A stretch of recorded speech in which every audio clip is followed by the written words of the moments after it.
إن الحمد لله نحمده ونستعينه ونستغفره ونعوذ بالله من شرور أنفسنا من سيئات أعمالنا من يهده الله فلا مضل له ومن يضلل فلا هادي له وأشهد أن لا إله إلا الله وحده لا شريك له وأشهد أن محمدا عبده ورسوله أما بعد.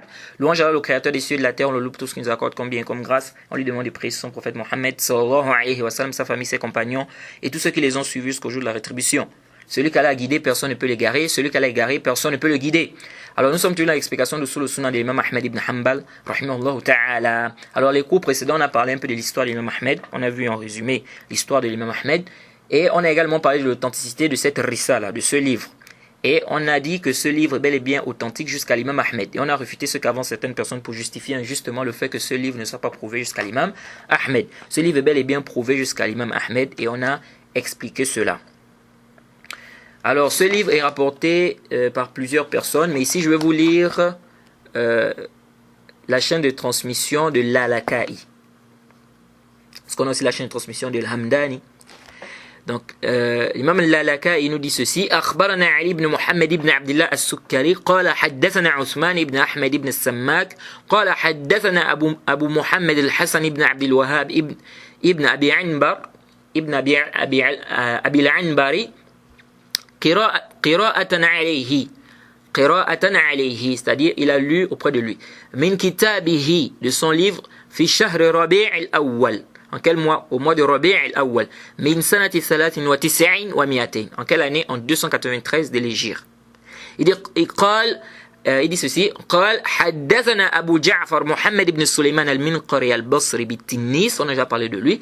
قال حدثني عبدوس بن مالك العطار قال سمعت أبا عبد الله أحمد بن حنبل يقول أصول السنة عندنا التمسك بما كان عليه أصحاب رسول الله صلى الله عليه وسلم والاقتداء بهم وترك البدع وكل بدعة فهي ضلالة وترك الخصومات والجلوس مع أصحاب الأهواء وترك المراء والجدال والخصومات في الدين. Alors Abdous ibn Malik al-Attar dit qu'il a entendu l'imam Ahmed dire les fondements de la sunna chez nous, c'est-à-dire les fondements de la sunna chez les gens de la sunna. Donc usul sunnati indana chez nous ici, c'est-à-dire ceux que l'imam Ahmed a rencontrés, ceux de qui il a rapporté, ceux qu'il a trouvés, en résumé chez les gens de la sunna. Donc il dit usul sunnati indana. Usul, c'est le pluriel de asl. Usul, c'est le pluriel de asl, c'est-à-dire les fondements. Donc ça, c'est le pluriel. Al-asl, c'est le singulier. Ça veut dire quoi le fondement? Le fondement, comme dit le cheikh Abdul Bukhari, c'est ma yubna alayhi ghayruhu. C'est ce sur quoi repose une chose, ce sur quoi repose autre chose. Ça, on dit que c'est le fondement. Ça, c'est la définition qui est la plus connue. Il a dit usul sunnati indana. Les fondements de la sunna chez nous. La sunna, dans la langue arabe, c'est la voix. Quand on dit sunna, on vise tout ce qui a été rapporté du prophète Mohammed sallallahu alayhi wa sallam comme parole, approbation ou acte. Ça rentre dans ce qu'on appelle la sunna. On peut viser par sunna aussi ce qui est facultatif, ce qui n'est pas obligatoire. Comme les fuqaha, lorsqu'ils disent ça c'est sunna, c'est-à-dire c'est pas obligatoire. Mais c'est pas à chaque fois, n'est-ce pas, c'est-à-dire c'est pas à chaque fois qu'on va dire sunna, qu'on vise par là ce qui est facultatif, ce qui n'est pas obligatoire. Là, on peut dire par exemple ça fait partie de la sunna, on peut dire telle chose fait partie de la sunna, mais c'est une chose qui est obligatoire. Donc, faut pas comprendre à chaque fois, c'est-à-dire faut pas penser qu'à chaque fois qu'on dit, quand on dit ça fait partie de la sunna, ça veut dire que c'est pas ça veut dire que c'est pas obligatoire. Là,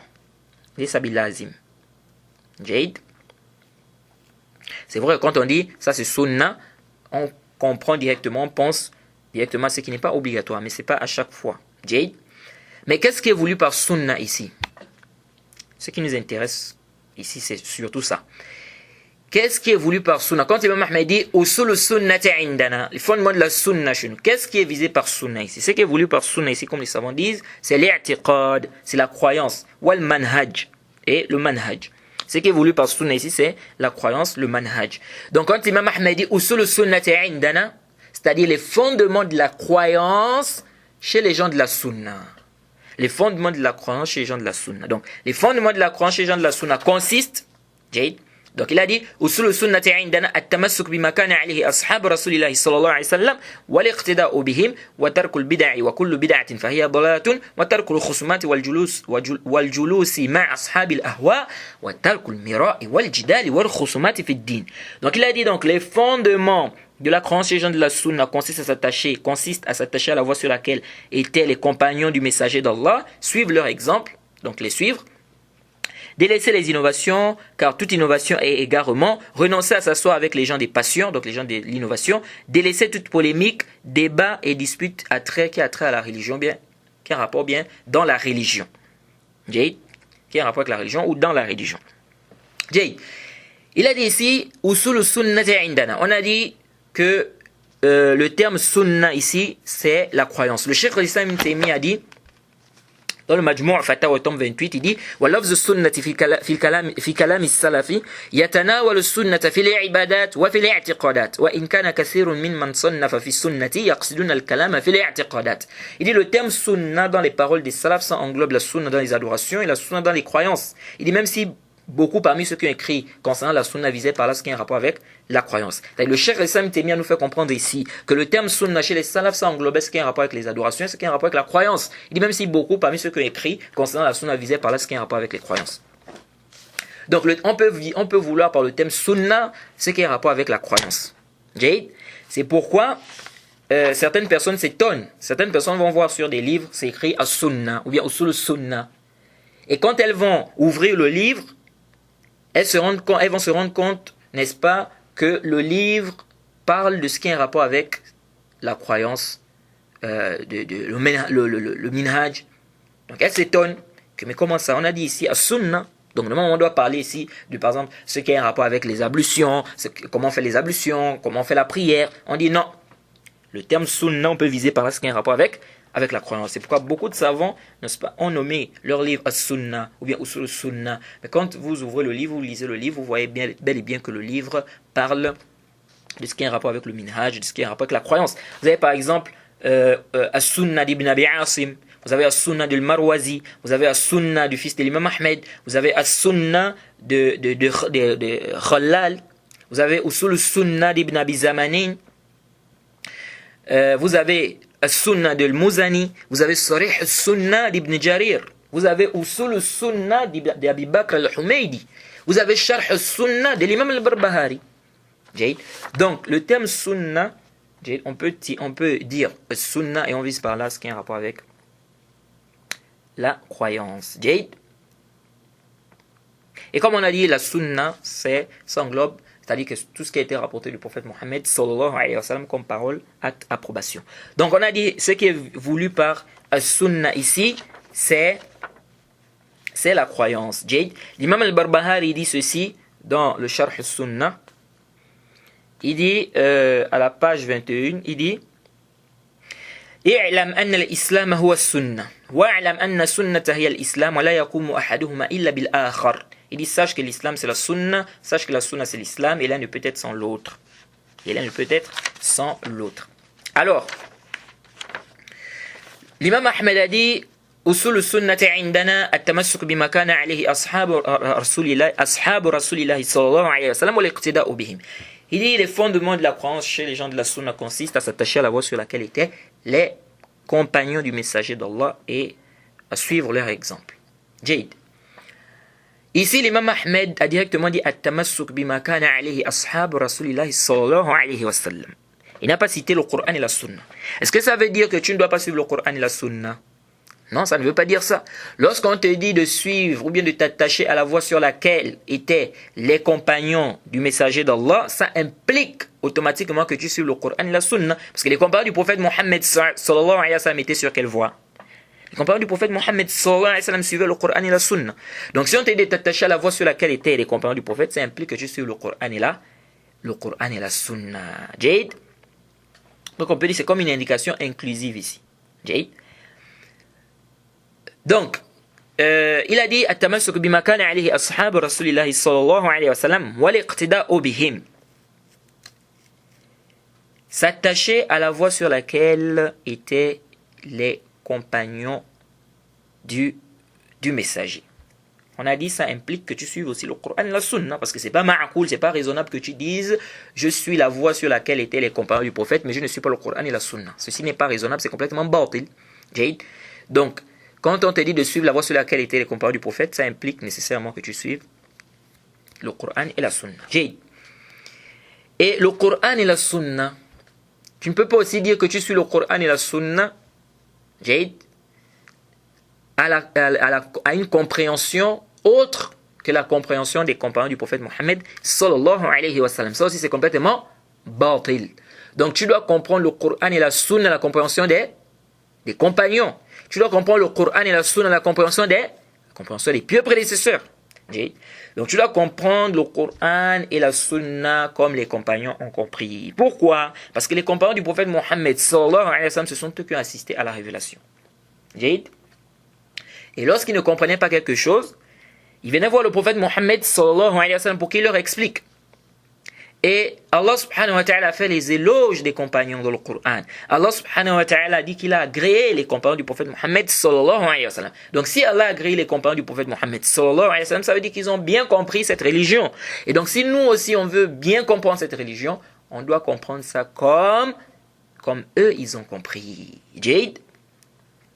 Allah subhanahu wa ta'ala dit وَمَنْ يُشَاقِقُ الرَّسُولَ مِنْ بَعْدِ مَا تَبَيَّنَ لَهُ الْهُدَى وَيَتَّبِعْ غَيْرَ سَبِيلِ الْمُؤْمِنِينَ نُوَلِّهِ مَا تَوَلَّى وَنُصْلِهِ جَهَنَّمَ وَسَاءَتْ مَصِيرًا. Soit 4 verset 115. Allah subhanahu wa ta'ala dit sur l'introduction rapprochée, et quiconque fait scission avec le messager d'Allah après que le droit chemin lui est clairement apparu et il suit un chemin autre que celui des croyants, nous lui collerons ce qui s'est collé et le brûlerons en enfer, et quelle mauvaise destination. Donc Allah est en train de mettre en garde. Allah subhanahu wa ta'ala dit celui-là qui va faire scission avec le messager d'Allah après que le droit chemin lui est clairement apparu et qui va suivre un chemin autre que celui des croyants. Et les croyants ici, c'est d'abord les compagnons du prophète Mohammed sallallahu alayhi wa sallam. Les croyants ici, comme a dit le cheikh Ahmed ibn Yahya al-Najmi dans son explication de Usul Sunnah, les croyants ici, ce sont les compagnons du prophète Mohammed sallallahu alayhi wa sallam et ceux qui les ont suivis. Pourquoi c'est d'abord les compagnons du prophète Mohammed sallallahu alayhi wa sallam? Parce que quand le verset est descendu, on n'était pas là. Moi je n'étais pas là, vous n'étiez pas là. Ce sont les compagnons du prophète Mohammed sallallahu alayhi wa sallam qui étaient là. Et donc quand Allah subhanahu wa ta'ala dit وَيَتَّبِعْ غَيْرَ سَبِيلِ الْمُؤْمِنِينَ et il suit un chemin autre que celui des croyants, qui sont les premiers croyants de cette communauté après le prophète Mohammed sallallahu alayhi wa sallam? Ce sont les compagnons du prophète Mohammed sallallahu alayhi wa sallam. Donc il n'y a pas de doute que quand Allah subhanahu wa ta'ala dit وَيَتَّبِعْ غَيْرَ سَبِيلِ الْمُؤْمِنِينَ, c'est d'abord les compagnons du prophète Mohammed sallallahu alayhi wa sallam qui sont visés ici. Donc quand Allah subhanahu wa ta'ala dit وَيَتَّبِعْ غَيْرَ سَبِيلِ الْمُؤْمِنِينَ, il s'agit des compagnons du prophète Mohammed sallallahu alayhi wa sallam et ceux qui les ont suivis. Alors, donc il est important de s'attacher à la compréhension des salafs, car ça va nous épargner du dolal, ça va nous épargner de l'égarement. Parce que si on dit que chacun comprend le Coran et la Sunna comme il veut, eh bien qu'est-ce qui va se passer? Les gens vont créer des sectes, les gens vont s'égarer. En plus de ça, chacun va apporter sa compréhension et en fonction des années, les compréhensions seront différentes. Parce que toi, tu as dit, c'est ça la bonne compréhension. Mais en 2018, quelqu'un d'autre peut venir et dire non, c'est pas la bonne compréhension. En 2020, quelqu'un d'autre peut venir et dire non, c'est même pas ta compréhension que tu as apportée là, c'est plutôt ça. En 2025, quelqu'un d'autre va venir dire non, vous, tout ce que vous avez apporté même comme compréhension là, c'est pas ça. C'est ça là qui est la bonne compréhension. Et quelqu'un d'autre viendra en 2030 venir dire que non, ce que celui-là a dit, c'est pas correct, et ainsi de suite. Et qu'est-ce qui se passe? Chaque année, on a de nouvelles compréhensions comme ça. Et on ne fait que s'écarter de la compréhension des compagnons du prophète Mohammed sallallahu alayhi wa sallam. Et ça, c'est quoi? Ça, c'est le désordre. Ça, c'est le dolal. Parce que les compagnons du prophète Mohammed sallallahu alayhi wa sallam ont pris les explications du prophète Mohammed sallallahu alayhi wa sallam et ils ont transmis ça à leurs élèves. Donc, ils ont transmis aux tabi'in. Les tabi'in ont transmis, n'est-ce pas? Les tabi'in ont transmis ça aux tabi'in, ainsi de suite. Donc nous devons comprendre le kitab wa sunna bi fahmi salaf al-umma. On doit comprendre le Coran et la sunna, la compréhension des pieux prédécesseurs. On ne doit pas s'évader. C'est pourquoi vous allez voir que toutes les sectes qu'il y a aujourd'hui là, pourquoi ils se sont égarés? Parce qu'ils se sont écartés de la compréhension des salafs. Ils sont venus avec leur propre compréhension. Et qu'est-ce qui s'est passé? Ils se sont égarés. Parce que ta compréhension n'est pas ma compréhension n'est pas la compréhension des Zayd. La compréhension des Zayd n'est pas la compréhension des Isa. Est-ce que vous suivez?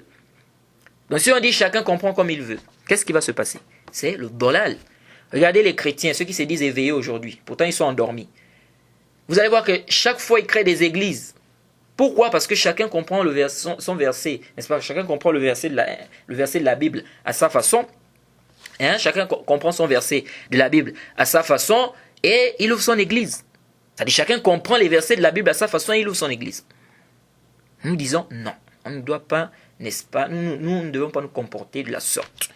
On doit comprendre le Coran et la Sunna à la compréhension des pieux prédécesseurs. C'est pourquoi Cheikh Islam Taymi a dit dans le Majmou' Fatawa, au tome 13 à la page 243, il dit ceci: وقد تبين بذلك أن من فسر القرآن والحديث وتأوله على غير التفسير المعروف عن الصحابة والتابعين فهو مفتر على الله ملحد في آيات الله محرف لكلم عن مواضعه وهذا فتح لباب الزندقة والإلحاد وهو معلوم البطلان بالاضطرار من دين الإسلام. Le Cheikh Islam Taymi a dit, il dit de là il est clair que quiconque explique ou interprète le Coran ou le Hadith d'une autre façon que l'explication ou l'interprétation qui est connue des compagnons et de leurs successeurs, donc les tabi'in, il dit il a alors forgé un mensonge contre Allah. Il déforme les versets d'Allah, il déforme le sens des mots et ceci ouvre la porte de l'hypocrisie et la mécréance. Il dit, et la fausseté de ce genre d'acte est connue de la religion de l'islam de façon impérative ou élémentaire. Donc, tu dois t'accrocher à la compréhension des pieux prédécesseurs. Et intabihu, iyak wa iyak. Prends garde de quelqu'un qui vient, qui t'apporte des compréhensions, des choses, n'est-ce pas, qu'aucun savant n'a eu à dire. Aucun savant. Prends garde de quelqu'un comme ça. C'est pourquoi l'imam al-Barbahari te dit quoi? L'imam al-Barbahari te dit, rahimahullah, rapidement, il dit ceci à la page 23. L'imam al-Barbahari dit ceci, dans le Sharh al-Sunna. Il dit, fanzur, rahimakallah, كل من سمعت كلامه من أهل زمانك خاصة فلا تعجلن ولا تدخلن في شيء منه حتى تسأل وتنظر هل تكلم فيه أحد من أصحاب النبي صلى الله عليه وسلم أو أحد من العلماء فإن أصبت فيه أثرا عنهم فتمسك به ولا تجاوزه لشيء ولا تختر عليه شيئا فتسقط في النار. L'imam al-Barbahari dit ceci, subhanallah, c'est-à-dire quelle bonne parole. Il dit, regarde, qu'Allah te fasse miséricorde. Tout celui dont tu vas entendre sa parole, principalement à ton époque, à ton temps. Il dit, ne te précipite pas. N'adopte rien de sa parole. Jusqu'à ce que tu poses la question, jusqu'à ce que tu demandes, tu regardes. Est-ce qu'un compagnon parmi les compagnons du prophète a parlé sur cela ou bien a dit cette parole-là? Ou est-ce qu'un des savants a dit cela? Il dit si je trouve un texte concernant cela d'eux, il dit accroche-toi à cela. Ne dépasse pas cela. Et ne te laisse pas cela pour autre chose. Et sinon tu tombes en enfer. Est-ce que vous suivez? Donc l'imam al-Barbahari nous donne c'est-à-dire ça c'est un précieux conseil. Donc quelqu'un vient, il t'apporte des paroles, première chose à faire, qui t'a précédé dans ça? Donc s'il n'y a aucun savant qui l'a précédé dans ça, c'est même pas la peine d'écouter la suite. C'est même pas la peine d'écouter la suite. Parce que tout ce temps-là, pendant des siècles, aucun savant n'a compris ça. Toi, tu vis en 2017, tu dis non, tout ce que les savants ont expliqué là, c'est pas ce qui est bien. C'est pas la bonne compréhension, c'est ma compréhension qui est bonne. On ne peut pas te suivre. Donc c'est même pas la peine d'écouter le reste. Tout ce que tu vas apporter après, là, on n'a plus besoin de ça. On n'a plus besoin. C'est pourquoi certaines personnes parfois m'envoient des messages. Tel a dit ceci. Je demande qui l'a précédé dans ça. Il dit que c'est ce que lui il a compris du texte. Tous les savants ont expliqué ça comme ça. Lui, il vient aujourd'hui, il dit que c'est ça la bonne compréhension. Donc tout ce que les savants ont expliqué là, c'est pas bon. Sinon, c'est même pas la peine de l'écouter. C'est même pas la peine de l'écouter. C'est comme certaines personnes aujourd'hui. Certaines personnes viennent aujourd'hui. Elles te disent ce hadith est da'if. Un hadith qui est dans Bukhari ou Muslim. Elles viennent te dire le hadith là est da'if, c'est faible, c'est mawdou' même, c'est inventé. Alors qu'il n'y a aucun savant de l'islam, aucun savant n'a dit que le hadith est da'if ou mawdou'. Donc tous les savants des hadiths sont passés. L'imam Ahmed, Yahya ibn Ma'in, Ibn al-Qattan, Mohamed ibn Yahya al-Zuhli, l'imam Abi Daoud, l'imam al-Nasa'i, Tirmizi, l'imam Daraqutni, l'imam Zahabi, al-Hafiz ibn Hajar, tous ces savants des hadiths, la Bayhaqi, tous ces savants-là, Al-Hakim, tous ces savants-là, aucun d'eux n'a vu que le hadith était da'if ou bien inventé. Donc les savants sont passés sur ces hadiths-là. Les savants ont même expliqué ces hadiths-là. Aucun d'eux n'a vu que c'était da'if, c'était inventé. C'est toi en 2017 qui as compris que c'est da'if, c'est inventé. Donc on doit laisser la parole de tous ces savants-là. On doit prendre ta parole à toi. Tu n'es même pas un savant.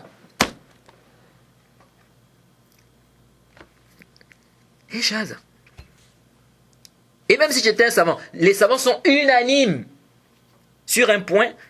Toi tu arrives en 2017, tu dis non, c'est pas ça. On dit vraiment... Barakallahu fik, on ne peut pas prendre ta parole. Jade. Donc faites très attention à cela, Jade. Et l'imam al-Barbahari nous dit également, dans le Sharh al-Sunnah, parlant des compagnons du prophète Mohammed sallallahu alayhi wa sallam, il dit ceci, à la page 23, toujours. Il dit wa'lam rahimakallah أنه لا يتم إسلام عبد حتى يكون متبعا مصدقا مسلما فمن زعم أنه قد بقي شيء من أمر الإسلام لم يكفوناه أصحاب محمد صلى الله عليه وسلم فقد كذبهم وكفى به فرقة وطعنا عليهم وهو مبتدع ضال محدث في الإسلام ما ليس فيه. Alors, il dit ceci, l'imam al-Barbahari, sache qu'Allah te fasse miséricorde. Il dit que l'islam du serviteur ne peut se parfaire que lorsqu'il va suivre, lorsqu'il va déclarer véridique, lorsqu'il va suivre, va croire, lorsqu'il va se soumettre totalement. Jade, bel, Cheikh Rabi' dit même quand il explique cette parole, il dit le serviteur ne peut être croyant. Il ne peut être croyant que lorsqu'il va croire, Jade, à ce que le prophète Mohammed sallallahu alayhi wa sallam a apporté. Jade, il doit croire en Allah, croire en ses noms et attributs, croire aux anges, au jour dernier, aux livres, aux messagers, au destin bon ou mauvais. Jade. Et il doit suivre muttabi'an. Il dit qu'il ne peut être croyant que lorsqu'il va suivre ce que le prophète Mohammed sallallahu alayhi wa sallam a apporté.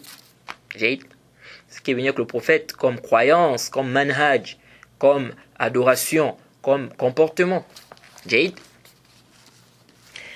Et l'imam al-Barbahari a dit, celui donc qui va prétendre qu'il y a une chose encore dans l'islam que les compagnons n'ont pas transmis, ils ont caché,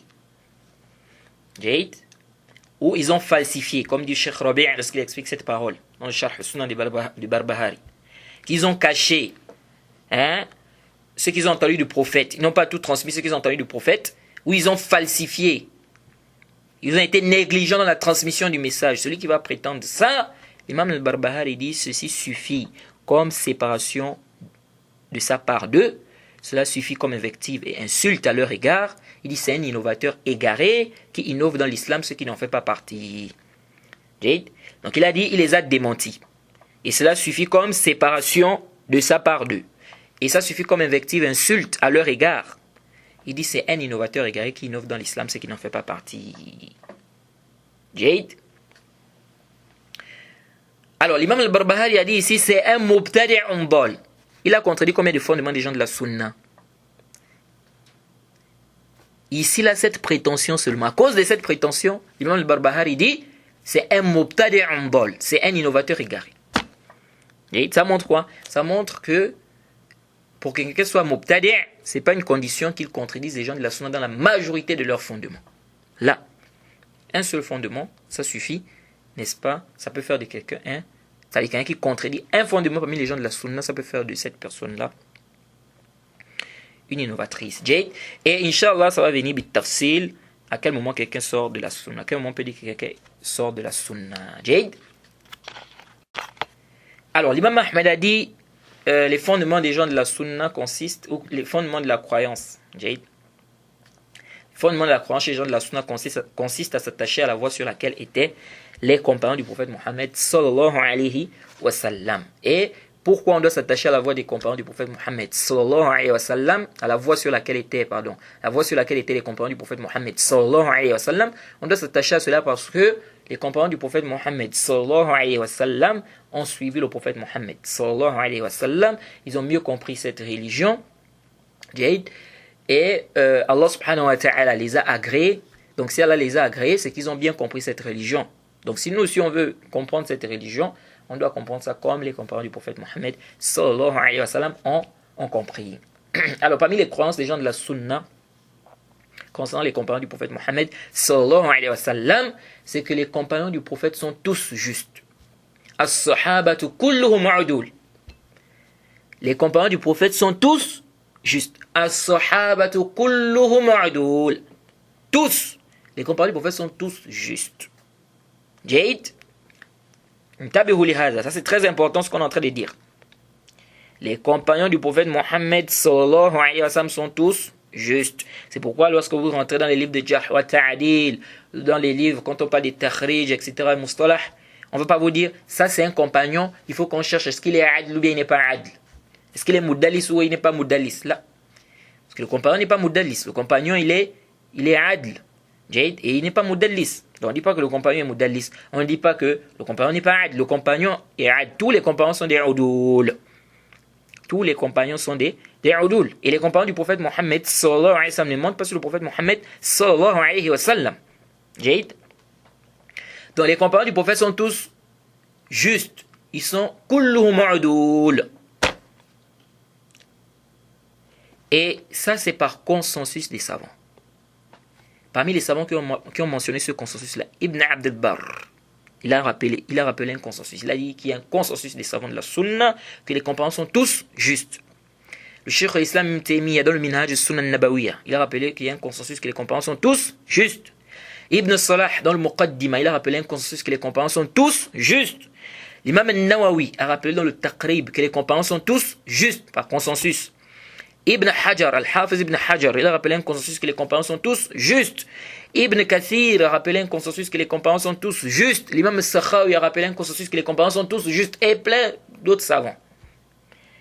Donc ça c'est un consensus que les compagnons sont tous justes. Pourquoi j'insiste sur le terme tous? Parce qu'il y a des gens qui disent aujourd'hui, Naam, les compagnons sont justes, sont udul. Ils disent mais certains compagnons sont udul, il y a d'autres qui ne sont pas des udul. Donc il y a certains qui sont justes, il y a certains qui ne sont pas justes. C'est kalam ghayr sahih. Et ça vient contredire le ijma', ça vient contredire le consensus des savants. Donc tous ces savants-là mentionnent qu'il y a un ijma', que les compagnons sont tous justes. Intabihu lihaza. Faites très attention à cela les frères. Alors quand on dit le adala, c'est quoi le adala? Quand on dit le adala, qu'est-ce que c'est que le adala? Intabihu huna. Alors le adala, as-sahih, le adala c'est le fait que la plupart des situations de la personne soient dans l'obéissance à Allah. Le adala, quand il y a quelqu'un adl, c'est le fait que la plupart des situations de la personne soient dans l'obéissance à Allah. Malgré quelques péchés pouvant survenir de cette personne. Ça c'est la définition qui est juste. Allah ta'ala a'lam. c'est que le adala, c'est le fait que la plupart des situations de la personne soient dans l'obéissance à Allah subhanahu wa ta'ala. Contrairement à la définition d'Al-Hafiz ibn Hajar dans le Nuzha, Nuzhatun Nazar, fi Tawdih Nukhbat al-Fikr, fi Mustalah Ahl al-Athar. Pour ceux qui ont écouté les durus qu'on a eu à faire concernant ce livre. On avait cité là-bas la définition d'Al-Hafiz ibn Hajar, là où il nous parlait du malaka. Malaka, c'est-à-dire que c'est le malaka, c'est-à-dire c'est quelque chose que la personne a développé en elle, qui pousse la personne à toujours avoir la crainte et à s'écarter de quoi? Des khawarim al-muru'a. Des khawarim al-muru'a. Et il a expliqué que s'écarter ici, donc d'avoir la crainte, il a expliqué que c'est quoi? S'écarter, n'est-ce pas, de la perversité, du shirk ou bien du kufr et des bid'a. Alors, la définition de Al-Hafiz ibn Hajar là, fihi nazar.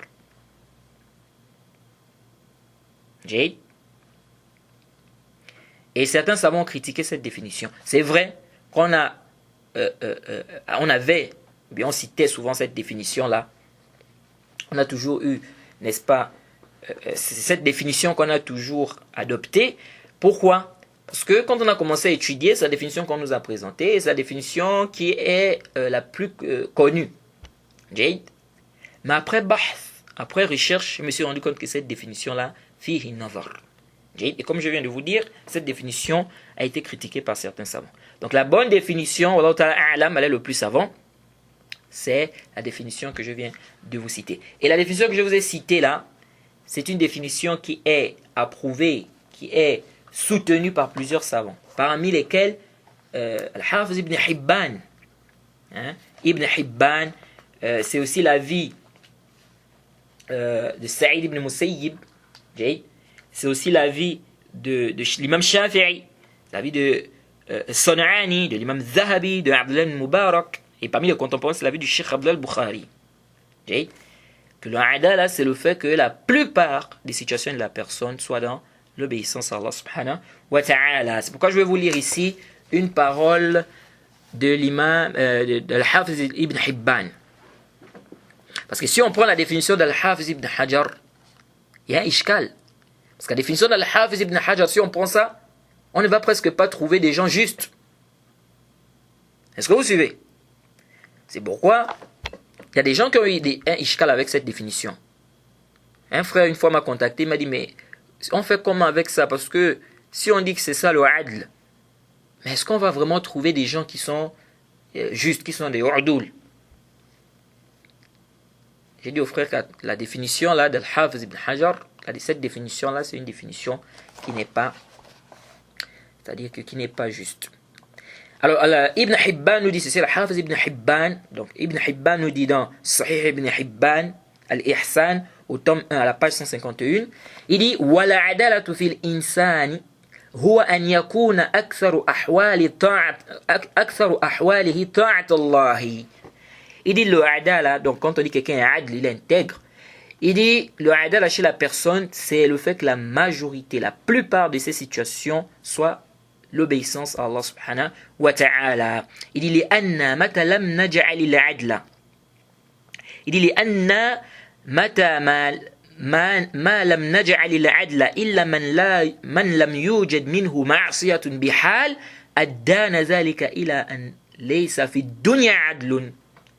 Il dit parce que si on dit que le adl, donc le juste, c'est celui-là qui ne commet aucun péché, qui ne commet pas de péché, il dit ça va nous conduire à dire qu'il n'y a pas de juste sur la terre, qu'il n'y a pas de adl sur la terre. Et ça va nous conduire à dire qu'il n'y a pas de adl sur la terre. Il dit إذ الناس لا تخلو أحوالهم من ورود الخلل الشيطان فيها بل العدل من كان ظاهر أحواله طاعة الله.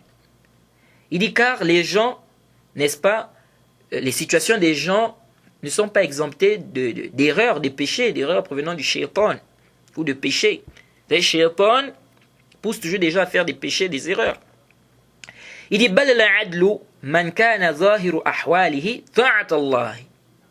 Il dit mais le adl, c'est celui dont ces situations apparentes sont l'obéissance Allah subhanahu wa ta'ala. Il dit وَالَّذِي يُخَالِفُ الْعَدْلَ مَنْ كَانَ أَكْثَرُ أَحْوَالِهِ مَعْصِيَةَ اللَّهِ.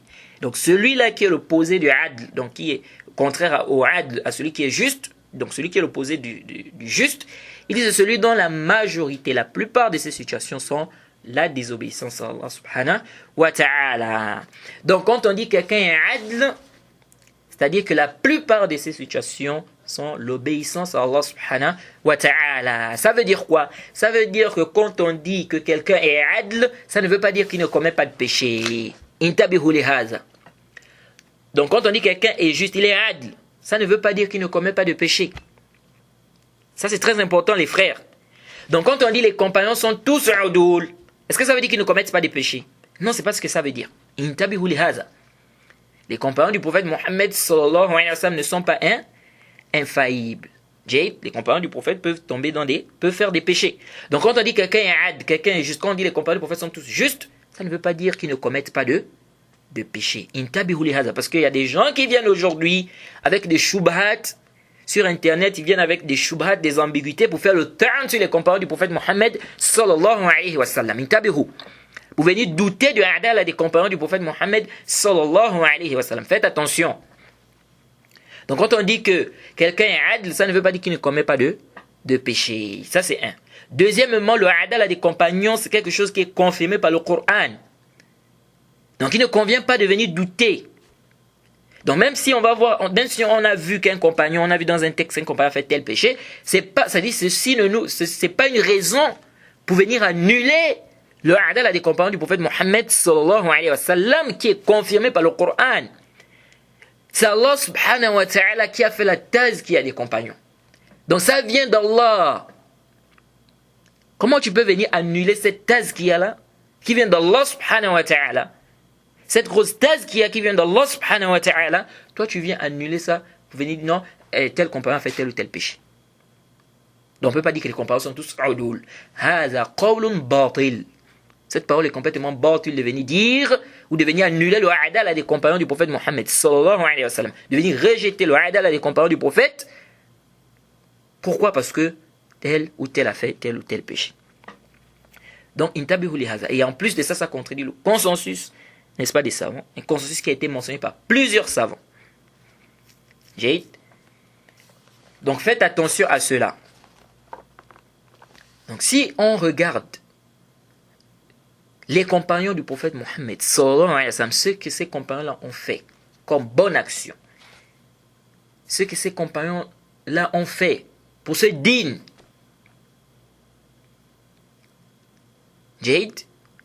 est-ce que on peut annuler tout ça parce que non, tel ou tel compagnon a fait tel ou tel péché? Là, donc nous disons que les compagnons du prophète sont tous justes.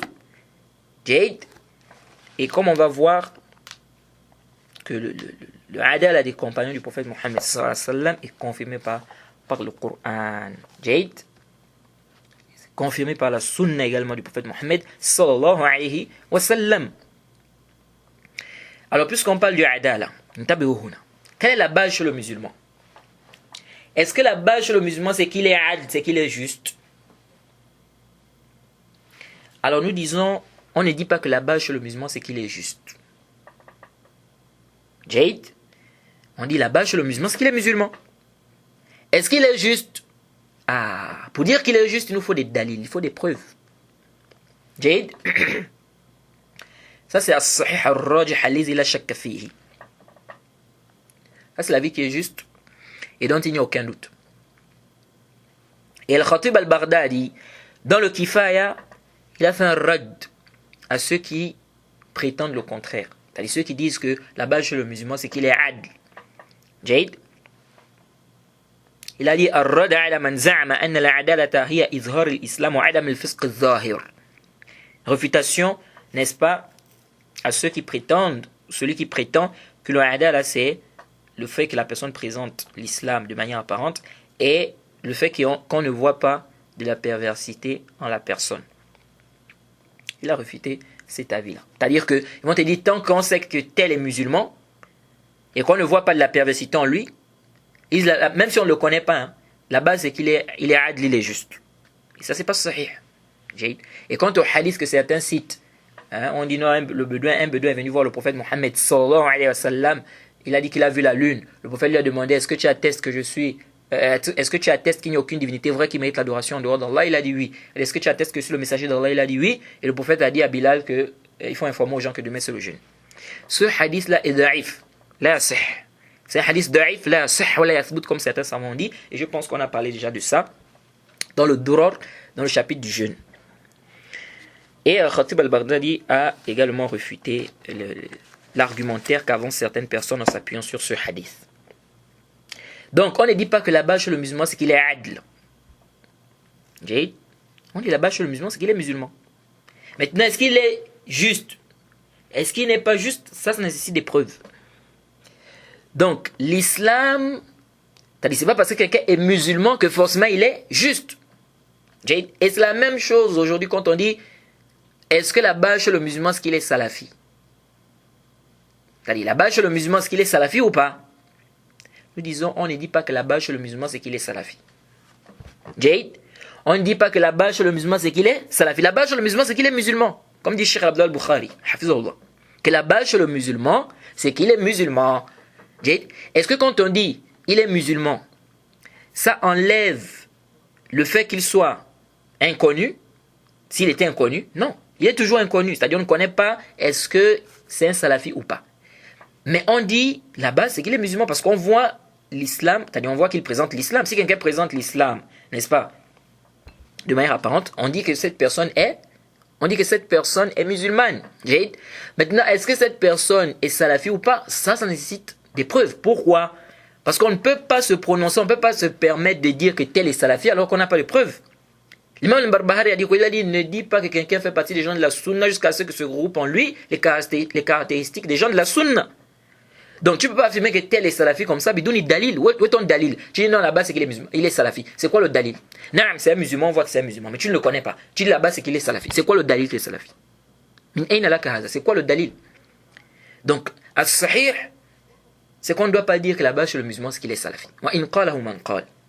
Peu importe celui qui dit ça, on ne peut pas dire ça parce que où est le dalil qui justifie que tel est salafi? Il nous faut des preuves. On ne peut pas affirmer que quelqu'un est salafi comme ça. Et ça, c'est khatir, c'est grave, c'est dangereux. C'est-à-dire, c'est très dangereux de dire que la base chez le musulman, c'est qu'il est salafi. Parce que qu'est-ce qui s'est passé? Certaines personnes sont allées prendre la science des inconnus à cause de cette règle-là. La base chez le musulman, c'est qu'il est salafi. Donc, quelqu'un va s'asseoir chez un inconnu, il ne sait pas si c'est un tabliri, il ne sait pas si c'est un tijani, il ne sait pas si c'est un shi'i, il ne sait pas si c'est un takfiri, il ne sait pas si c'est un haddadi, hein? Il ne sait pas si c'est... C'est-à-dire, il ne connaît pas son minhaj, mais il s'assoit là-bas. Il commence à prendre la science. Tu connais le minhaj de tel? Non, la base chez le musulman, c'est qu'il est salafi.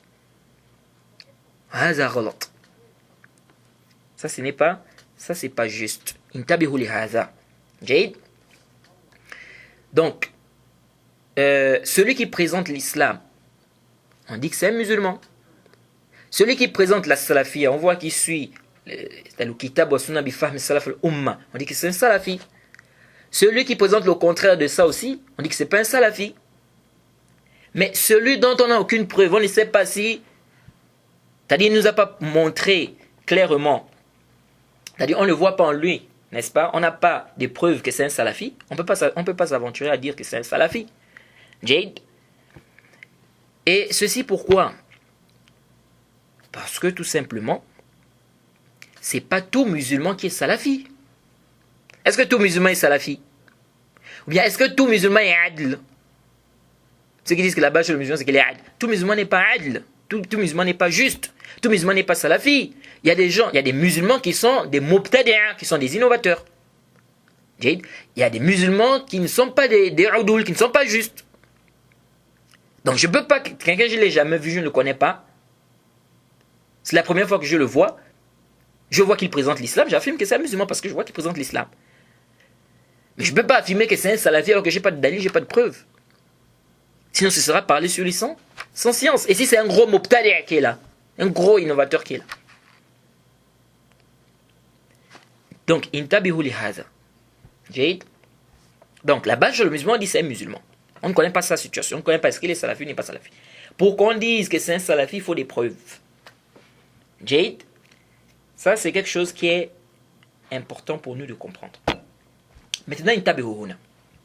Certaines personnes ont fait une erreur ici. Il y a des gens qui ont compris de cette parole.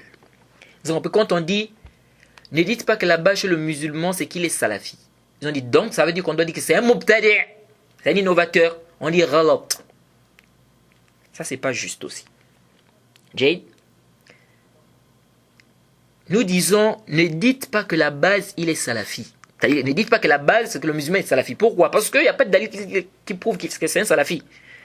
Il faut qu'on ait des preuves. Mais ça ne veut pas dire qu'on doit dire que c'est un mubtadi'. Ça ne veut pas dire qu'on doit dire que c'est un innovateur. Donc quand on dit, on ne connaît pas si c'est un salafi ou pas. On ne sait pas. Quand on dit, ne dites pas que la base chez le musulman, c'est qu'il est salafi, on n'est pas en train de dire que dites que la base, c'est qu'il est mubtadi'. Non, la base, c'est qu'il est musulman. C'est un musulman parce qu'on voit bien qu'il est musulman. Khalas, c'est un musulman. Maintenant, est-ce qu'il est salafi? On dit il faut des preuves. Est-ce qu'il est mubtadi'? On dit il faut aussi des preuves. C'est de la même manière qu'il faut des preuves.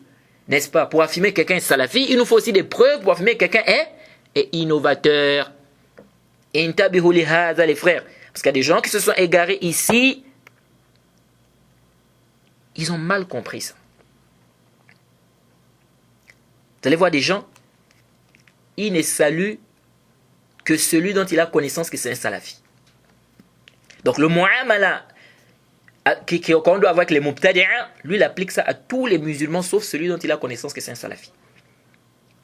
Donc si un inconnu le salue, assalamu alaikum wa rahmatullah, il ne répond pas. Oh, c'est comment? Là-bas chez le musulman, c'est qu'il n'est pas salafi. Qu'est-ce qu'il veut? Il veut par cette parole, c'est-à-dire c'est un mubtadi'a. Donc là-bas chez les musulmans, c'est que c'est des innovateurs. On dit ça aussi, c'est une mauvaise compréhension. Parce que qu'est-ce qui va se passer? Tu vas rendre toute la umma innovatrice, toute la communauté innovatrice. Donc tout le monde est mubtadi'a, sauf celui dont tu as connaissance que c'est un salafi. Et donc ça, c'est pas sahih. Un frère, une fois, m'a dit, il m'avait dit ça, il m'avait dit, subhanallah, il dit, moi, quand on disait qu'on ne doit pas dire que la base chez le musulman, c'est qu'il est salafi, moi je comprenais de cette parole que donc on doit dire que c'est un innovateur. Donc pour moi, la base des musulmans sont des innovateurs jusqu'à preuve du contraire. Je dis, tu as mal compris. Et vous allez voir qu'il y a des gens qui ont cette compréhension. Et ils vont faire du désordre à cause de quoi? De la mauvaise compréhension. Donc, on dit, ne dites pas que la base chez le musulman, c'est qu'il est salafi, parce que cette parole n'est pas juste. Qu'est-ce qu'on dit? On dit c'est un musulman. Donc quelqu'un nous a présenté l'islam, il est musulman, la base chez le musulman, c'est qu'il est musulman. Maintenant, est-ce qu'il est salafi? On dit, là on ne sait pas. Il faut qu'on ait des preuves. Parce que ce n'est pas tout musulman qui est salafi. Quelqu'un peut être musulman, il est mubtadi', et c'est un innovateur. Jade. Quelqu'un peut être musulman et il n'est pas adl. Donc on ne peut pas affirmer comme ça que quelqu'un est salafi, mais quelqu'un est adl et juste, sans dalil, sans preuve. Jade, intabihu li hada. Ça c'est très important. C'est pourquoi celui qui vient poser la question, il demande, est-ce que vous connaissez un tel? On dit on ne connaît pas. Il est inconnu. On ne le connaît pas. Donc ça implique, bon, puisque nous on veut prendre, on l'a vu qu'il est en train de donner des cours, donc on se renseigne, bon, vous dites que vous ne le connaissez pas. Donc ça veut dire qu'on prend pour sa science de lui. Naam. Maintenant, lui il prend cette parole, il va propager que non, ne prenez pas la science des tels, c'est un mubtadi'. Ah, qui a dit qu'il est mubtadi'? Qui a dit qu'il est innovateur? Ne prends pas ta science de lui parce qu'il est inconnu, c'est pas qu'il est innovateur. Parce que je ne peux pas aller prendre ma science de quelqu'un que je ne connais pas. Je ne connais pas sa croyance, je ne connais pas son minhaj. Jade, je ne sais pas si c'est un tabliri, c'est un takfiri, c'est un hadadi, c'est un tijani, c'est un soufi, si c'est un qadiani, je ne sais pas c'est quoi son minhaj. Je ne peux pas, même un shiri même peut-être qui est là. Jade, c'est peut-être un shiri qui est là. Donc je ne peux pas aller m'asseoir comme ça, prendre ma science de lui. Mais intabiru. Tu ne prends pas ta science de lui. Pourquoi? Parce qu'il est inconnu. Parce que tu ne connais pas son minhaj. Pas parce qu'il est mubtadi'. Il faut faire attention. Tu ne prends pas la science de mubtadi'. C'est quoi le ta'lil? Il est mubtadi'. Jade, on ne prend pas la science du mubtadi'. Je ne prends pas la science de quelqu'un qui est inconnu. C'est quoi le ta'lil? Parce que je ne connais pas son minhaj, il est inconnu. Donc, intabihu, tu ne prends pas la science de l'inconnu. C'est pas parce qu'il est mubtadi'. Parce que, Où est ton dalil qu'il est mubtadi'? Parce que là, tu vas faire du zulm, tu vas faire une injustice si tu considères que c'est un mubtadi'. Jayid bidouni burhan, sans dalil. Donc tu dis, je ne prends pas ma science de lui parce que je ne connais pas son minhaj, je ne connais pas est-ce qu'il est sur la sunna ou pas, et j'ai craint pour moi, pour mon din, donc je ne prends pas ma science de lui. Naam, c'est correct, c'est juste. Mais ne dis pas, je prends pas ma science de lui, c'est un mubtadi'. Alors que tu n'as pas de dalil que c'est un mubtadi', c'est juste qu'il est inconnu chez toi. On dit à haza ghalat. Ça c'est quoi? Ça c'est une erreur. Ça, il faut faire très attention à cela. Jade. Alors, voilà un peu ce qu'on peut dire de manière générale. Et vous allez voir que ceux qui viennent avec ça, qui disent que non, là-bas chez le musulman c'est qu'il est adl, là-bas chez le musulman c'est qu'il est salafi, certains qui viennent avec ça, quand il s'agit des choses du dunya, Jade, là ils vont se renseigner. Donc s'il faut faire du commerce avec tel, vendre ou acheter ou bien faire une affaire, il va se renseigner, est-ce que c'est pas un escroc? Est-ce qu'il est honnête? Est-ce que ceci? Là, il se renseigne et dit plus là-bas, c'est qu'il est adl, c'est qu'il est juste. Mais quand il s'agit du din, la religion, là, il ne faut plus fouiller, il faut seulement dire là-bas, c'est qu'il est adl.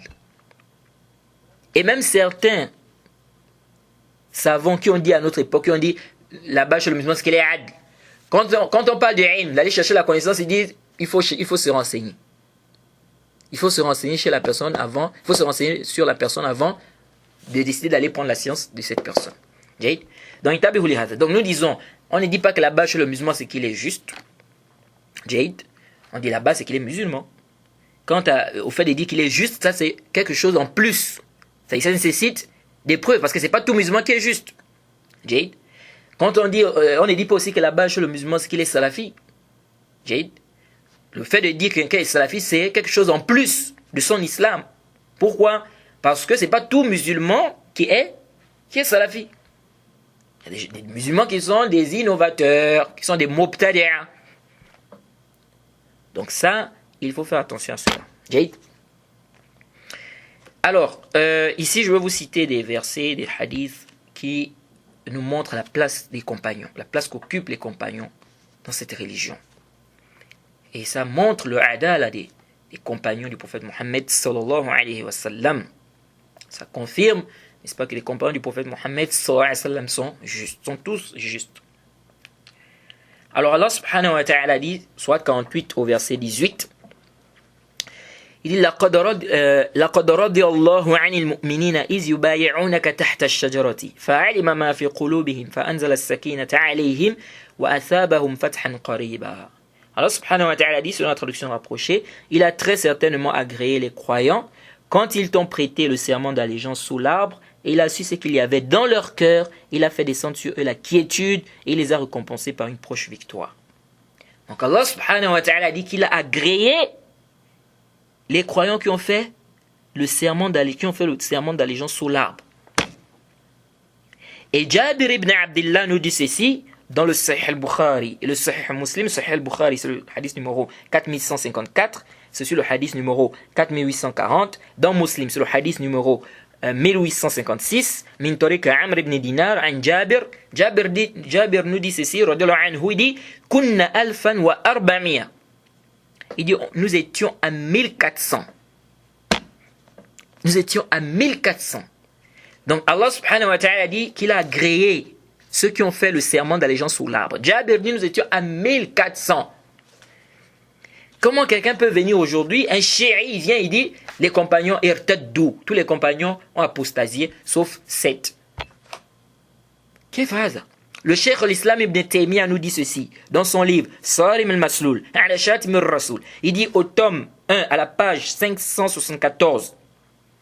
Il dit faman radiya anhu faman radiyallahu anhu intabihu. Il dit waman radiyallahu anhu lam yaskhat alayhi abada. Waman radiyallahu anhu lam yaskhat alayhi abada. Il dit celui qu'Allah a agréé, Jade, Allah n'est plus en colère contre lui. Allah ne peut plus être en colère contre lui. Plus jamais être en colère contre lui. Allah ne peut plus jamais être en colère contre lui. Allah ne peut plus jamais être en colère contre lui. وَمَنْ رَضِيَ اللَّهُ عَنْهُ لَمْ يَسْخَطَ عَلَيْهِ أَبَدًا. Khalas. Donc, si Allah subhanahu wa ta'ala a créé quelqu'un, intaha. Donc, Allah subhanahu wa ta'ala dit qu'il a créé les croyants qui ont fait le serment d'allégeance sous l'arbre. Et Ibn Taymiyyah te dit, وَمَنْ رَضِيَ اللَّهُ عَنْهُ, celui qu'Allah subhanahu wa ta'ala a créé, لَمْ يَسْخَطَ عَلَيْهِ أَبَدًا. Allah ne peut plus être en colère contre lui. Jade. Et le prophète Mohammed sallallahu alayhi wa sallam a dit, dans le Sahih Muslim, le hadith numéro 2496, le prophète Mohammed sallallahu alayhi wa sallam dit, لا يدخل النار إن شاء الله من أصحاب الشجرة أحد الذين بايعوا تحتها. Le prophète dit, aucune personne parmi celles-là qui ont fait le serment d'allégeance sous l'arbre ne rentrera en enfer, Inch'Allah. C'est encore une attestation du prophète Mohammed sallallahu alayhi wa sallam. Ibn Hazm nous dit ceci dans Al-Fisal fil Milal wa Nihal, au tome 4, à la page 148. Il dit ceci, فمن أخبرنا الله أنه علم ما في قلوبهم ورضي عنهم وأنزل السكينة عليهم فلا يحل لأحد التوقف في أمرهم أو الشك فيهم البتة وإلا كان مكذبا لله رب العالمين فيما أخبر به. Il dit ceux qu'Allah subhanahu wa ta'ala nous a informés, qu'il a su ce qui était dans leur cœur, qu'il les a agréés, qu'il a fait descendre sur eux la quiétude, il dit il n'est permis à aucune personne, haram, il n'est permis à aucune personne de s'abstenir sur leur cas. Donc d'être encore en train de dire non, bon moi je ne sais pas, peut-être ceci, là. Il dit il n'est permis à aucune personne de douter encore sur eux. Il dit wa illa, sinon sinon il a démenti Allah subhanahu wa ta'ala dans ce qu'il a donné comme information. Donc il n'y a pas à douter sur les compagnons du prophète Mohammed sallallahu alayhi wa sallam. Et parmi également les versets où Allah subhanahu wa ta'ala fait les éloges des compagnons, nous avons la sourate 48 au verset 29. Rapidement selon la traduction rapprochée, Allah subhanahu wa ta'ala dit, selon la traduction rapprochée, Mohammed est le messager d'Allah et ceux qui sont avec lui.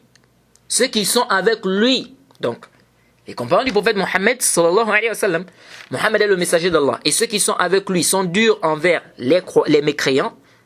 Ils sont durs envers les mécréants, miséricordieux entre eux. Tu les vois inclinés, prosternés, recherchant d'Allah grâce et agrément. Recherchant dans la grâce et agrément. Subhanallah. Des gens qu'Allah subhanahu wa ta'ala atteste de leur sincérité. Allah dit ici, c'est-à-dire, il témoigne de leur sincérité. Comment tu peux venir faire le temps sur eux? Comment tu peux venir mal parler d'eux? C'est ajib. Sayyid Qutb vient, il fait le temps sur les compagnons du prophète Mohammed sallallahu alayhi wa sallam. Il fait même le takfir des compagnons du prophète Mohammed, certains compagnons du prophète Mohammed sallallahu alayhi wa sallam. Il fait le temps, jusqu'à il fait le temps sur le prophète Moussa alayhi salam. Et on vient faire le tahzir de Sayyid Qutb. Des gens viennent pour dire la'allahu la'allahu. Quelqu'un fait le temps sur les compagnons du prophète Mohammed sallallahu alayhi wa sallam. On doit rester comme ça, on ne doit pas faire le tahzir. Adnan Ibrahim vient, il fait le temps sur les compagnons du prophète Mohammed sallallahu alayhi wa sallam. Hassan et Hussein vient faire le temps sur les compagnons du prophète Mohammed sallallahu alayhi wa sallam. On doit être là, on ne doit pas faire le tahzir. Et quand on fait le tahzir, des gens viennent quand même pour défendre ces gens-là. On doit être dur envers ces gens-là. Les salafs étaient durs sur les gens qui faisaient le temps, qui parlaient mal sur les compagnons du prophète Mohammed sallallahu alayhi wa sallam. Il disait celui qui parle mal sur un des compagnons du prophète Mohammed sallallahu alayhi wa sallam, c'est un zindiq. Ces gens-là, si quelqu'un vient parler mal de leur père ou leur mère, ou bien vient critiquer leur père ou leur mère, peut-être ils vont passer toute leur vie à maudire cette personne-là. Là, on vient parler mal des compagnons du prophète Mohammed sallallahu alayhi wa sallam. Des gens qui ont vu le prophète Mohammed sallallahu alayhi wa sallam, qui ont combattu auprès du prophète Mohammed sallallahu alayhi wa sallam, qui ont défendu le prophète Mohammed sallallahu alayhi wa sallam, qui ont lutté pour la propagation de cette religion, qui ont été torturés à cause de cette religion. Comment des gens comme ça, tu peux venir faire le temps sur eux? Des gens qu'Allah subhanahu wa ta'ala a fait des éloges, les gens qu'Allah subhanahu wa ta'ala a dit que Allah les a agréés, toi tu viens faire le temps sur eux? Et on ne doit pas être dur envers toi. Oh non, mais vous aussi, vous êtes un peu trop dur. Hein. Subhanallah. Et Shada. Donc il doit faire du temps sur les compagnons du prophète Mohammed sallallahu alayhi wa sallam. On doit être là, on ne dit rien. On doit être laxiste envers eux. ايش هذا قبحهم الله. C'est des gens, on doit être dur envers ces gens-là qui font le temps sur les compagnons du prophète Mohammed sallallahu alayhi wa sallam. Alors Allah subhanahu wa ta'ala dit, selon la traduction rapprochée, donc je continue, il dit, telle est leur image, subhanallah, c'est terrible, ajib. Il dit, telle est leur image dans le Torah, dans la Torah, et l'image que l'on donne d'eux dans l'Injil, dans l'Évangile, et celle d'une semence, l'image qu'on donne d'eux, il dit, leurs visages sont, donc tu les vois inclinés, prosternés, recherchant d'Allah grâce et agrément, leurs visages sont marqués par les traces laissées par la prosternation, telle est leur image dans la Torah, donc la Torah. Et ici, le prophète a rappelé, quand on dit leurs visages sont marqués par les traces laissées par la prosternation, il ne s'agit pas du point noir, hein, la tache noire que certaines personnes, les taches noires que certaines personnes peuvent avoir sur leur front. Ce n'est pas de ça dont il est question ici. Jade, c'est vrai, les savants divergent ici. Certains savants te parlent de lumière, n'est-ce pas? D'autres te disent, c'est un signe, n'est-ce pas, qu'on verra, n'est-ce pas, sur Yawm al-Qiyamah, Jade. Mais en aucun cas ici, il ne s'agit de, comment on appelle, du point noir que quelqu'un peut avoir sur son front par rapport au tapis là où il prie, ou même par rapport à sa peau, etc. Parce qu'il y a des gens qui pensent que, ici là, il s'agit de ça. Il s'agit du point noir que quelqu'un peut avoir sur son front. Donc, vous allez voir des gens qui vont être là en train de prier et ils forcent. Hein? Donc, ça ne sert à rien de forcer, de frotter le front vraiment sur le tapis parce que tu veux un signe noir sur le front. Ça ne sert à rien. Après, c'est pour faire l'ostentation pour rien. C'est pas de ça dont il est question ici. On peut voir quelqu'un avec un point noir au niveau du front et c'est quelqu'un qui ment, c'est quelqu'un qui vole. Jade. Donc, ça c'est pas quoi? Ça c'est pas un signe de piété, c'est pas un signe aussi que quelqu'un fait beaucoup c'est-à-dire il prie beaucoup.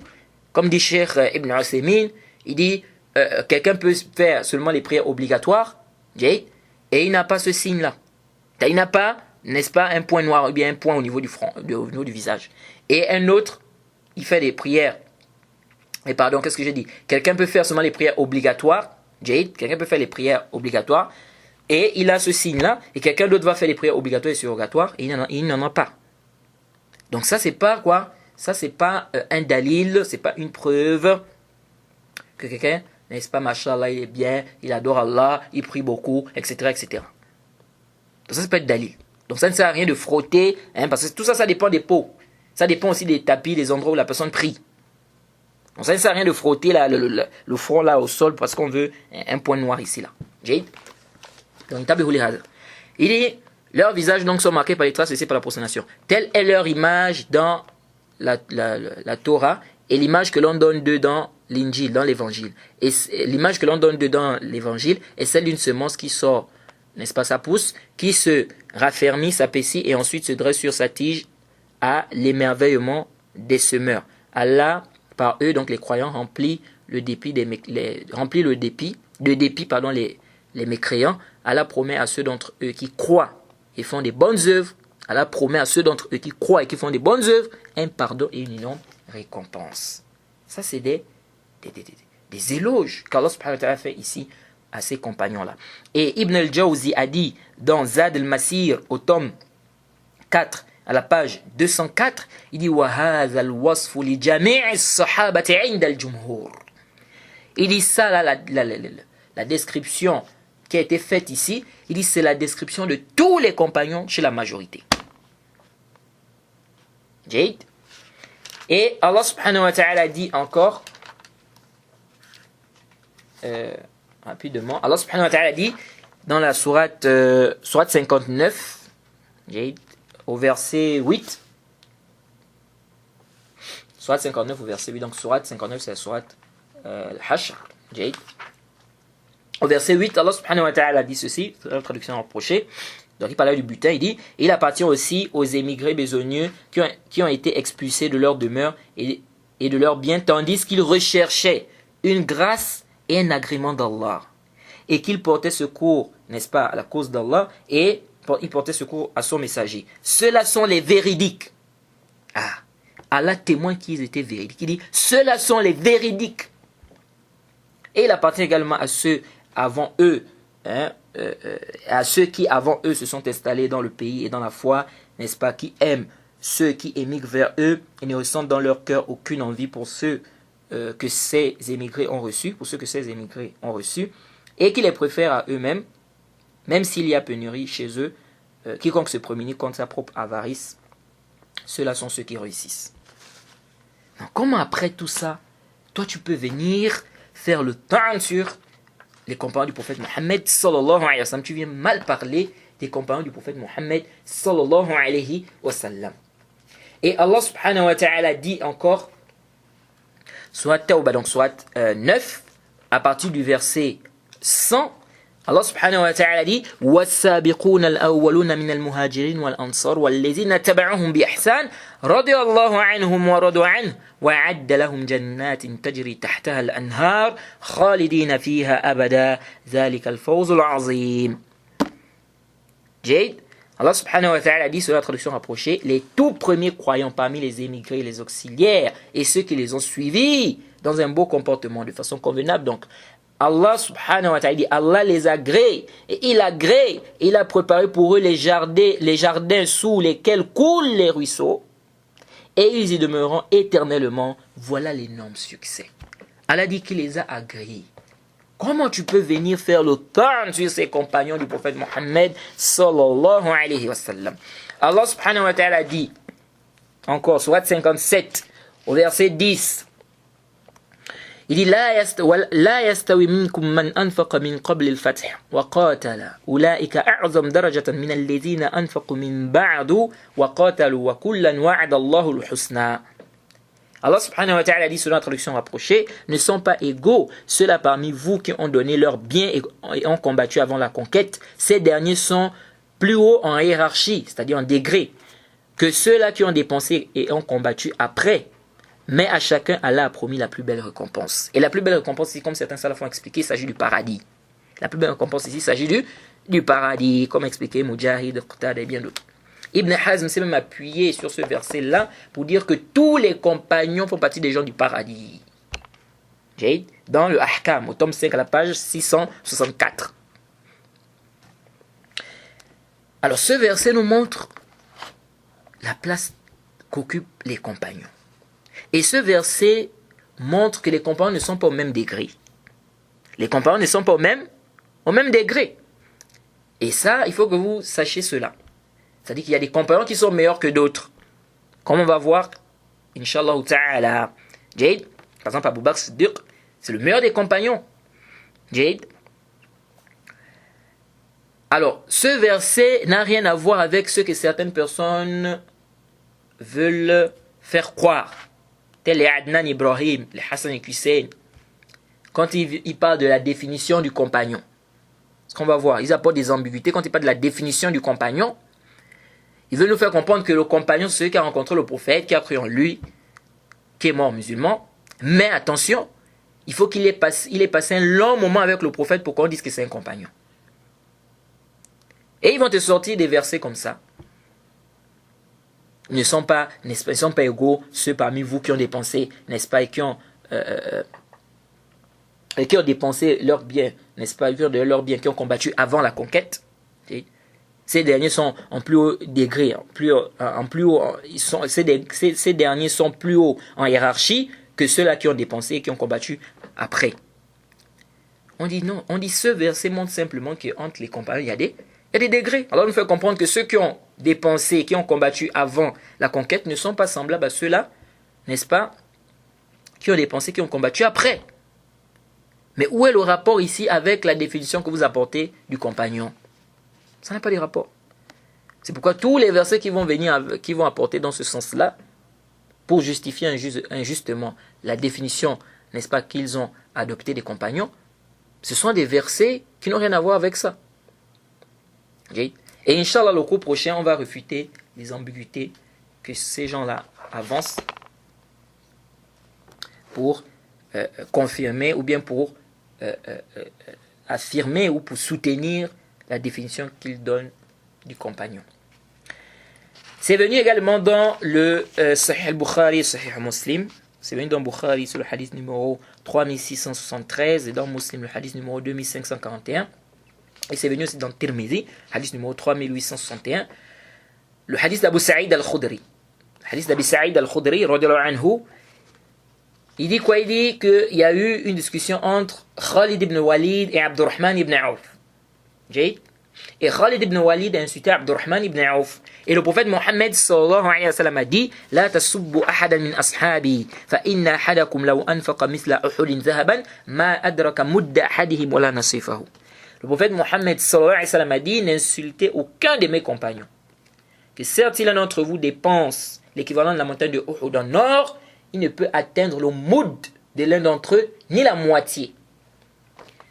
Donc le prophète dit, si l'un d'entre vous dépense l'équivalent de la montagne de Uhud en or, ça ne peut pas atteindre ceux qui vont dépenser, ça ne va pas atteindre même le moud de ceux qui vont dépenser, ni la moitié. Est-ce que vous suivez? Donc ça montre la place des compagnons du prophète Mohammed sallallahu alayhi wa sallam. Comment tu peux venir faire le tort sur ces compagnons-là? Comment tu peux venir comparer? Comment tu peux venir? Comment tu peux même venir? Tu peux oser venir parler de ces compagnons-là, n'est-ce pas? Avec une manière vraiment, je ne sais même pas comment je peux dire. Le prophète a dit: La tasubbu ahadan min ashabi. N'insultez aucun de mes compagnons. C'est haram d'insulter les compagnons. Le prophète interdit ça ici. Il dit: La tasubbu ahadan min ashabi. Et ça c'est am. La tasubbu ahadan min ashabi. Et il y a des gens qui viennent avec ce hadith et qui apportent une ambiguïté. Les Adnan Ibrahim, les gens et ceux qui suivent Adnan Ibrahim, ce dol modil là.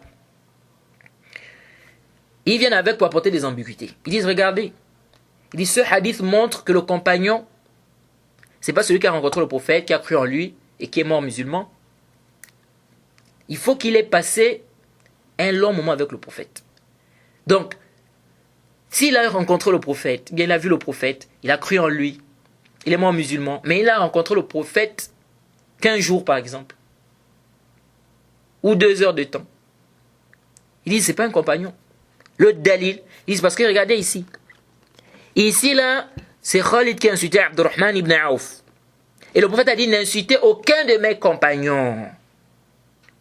Ils disent donc, ça montre que Khalid ibn Walid n'était pas un compagnon. Parce qu'il était un compagnon. Pourquoi le prophète a dit: n'insultez aucun de mes compagnons? Ils disent: le prophète s'adresse à Khalid. Donc ça veut dire que lui il ne fait pas partie des compagnons. Nous disons: Haza qawlun batilun. Ça, c'est une parole qui est batilun bil marra, qui est fausse à rejeter avec la toute dernière énergie. Et s'argumenter de ce hadith pour dire que Khalid ibn Walid ne fait pas partie des compagnons, ou s'argumenter de ce hadith pour dire que pour qu'on dise que tel est compagnon, il faut qu'il ait passé un long moment avec le prophète. Nous disons, s'argumenter de ce hadith-là pour justifier ces choses-là, c'est complètement nul.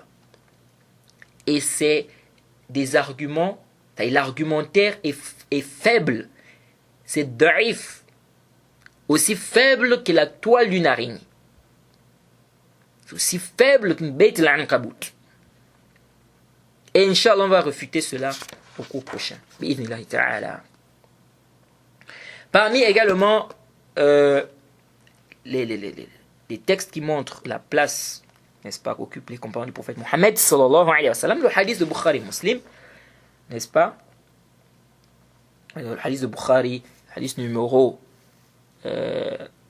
3007 ça c'est dans Bukhari, dans Muslim c'est le hadith numéro 2494.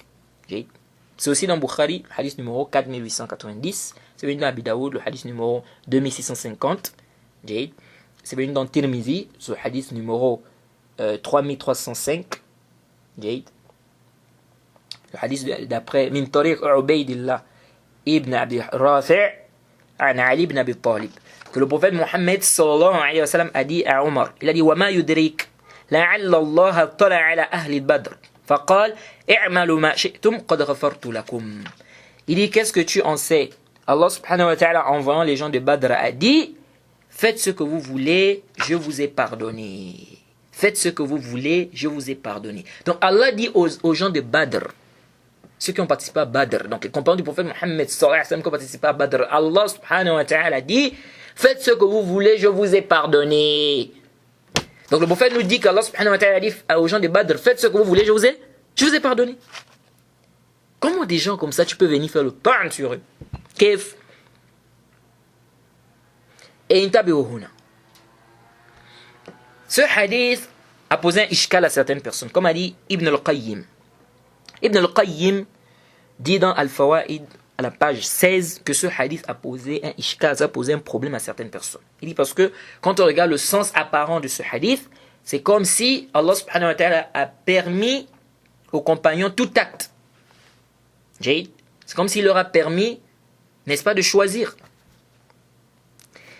Alors Ibn al-Qayyim dit, فَالَّذِي نَظُنُّ فِي ذَلِكَ, il dit ce que nous pensons concernant cela, Wallahu a'lam, Allah est le plus savant, إن هذا خطاب لقوم قد علم الله سبحانه أنهم لا يفارقون دينهم بل يموتون على الإسلام وأنهم قد يقارفون بعض ما يقارف غيرهم من الذنوب ولكن لا يتركهم سبحانه مصرين عليها. Ibn al-Qayyim dit ce que nous pensons concernant cela, elle est le plus savant, c'est que cette parole-là concerne des gens qu'Allah subhanahu wa ta'ala a su qui ne vont pas abandonner leur religion, qu'ils vont mourir dans l'islam. Qu'ils peuvent faire des péchés comme d'autres, mais qu'il ne va pas les laisser persister dans ces péchés-là. بل يوفقهم لتوبة النصوح لاستغفار وحسنات تمحو أثر ذلك. ويكون تخصيصهم بهذا دون غيرهم لأنه قد تحقق ذلك فيهم وأنهم مغفور لهم. Il dit, il ne va pas les laisser faire persister dans les péchés, mais il va leur faciliter pour qu'ils fassent un repentir sincère. Pour qu'ils fassent l'istighfar, demande pardon, pour qu'ils fassent des bonnes actions qui viendront effacer les mauvaises là. Il dit donc, pourquoi ils ont été, c'est-à-dire que pourquoi on a restreint les gens de Badr par rapport à ce mérite-là. Il